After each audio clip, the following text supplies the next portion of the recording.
অন্তত 5 ওয়াক্ত সলাত আদায় করবেন, সলাতের সাথে আপোষ রাখবেন না। সলাত মানে বুঝতে পারছেন কি? নামাজ। নামাজের সাথে কখনো আপোষ রাখবেন না, যে যতই কাজকর্ম হোক না কেন অবশ্যই অবশ্যই নামাজ পড়বেন, যে কোনো মূল্যে অবশ্যই অবশ্যই। কাজ মাঠে নামাজ পড়বেন, আজান হচ্ছে, মাঠে কাজ করছেন, চাষ করছেন, মাঠে ওযু করে একটা গামছা পেরে সলাত আদায় করে নিলেন।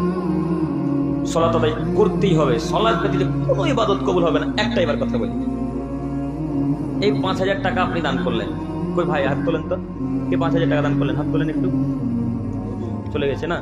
আচ্ছা আচ্ছা, এই যে রবিউল ভাই 5,000 টাকা দান করলেন, এখন যদি এই রবিউল ভাই সলাত আদায় না করে, তাহলে বলেন তো দেখি রবিউল ভাই দানটা আল্লাহ তাআলা কবুল করবেন কি করবেন না?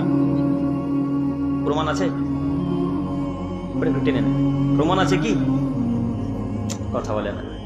প্রমাণ আছে তো? প্রমাণ আছে।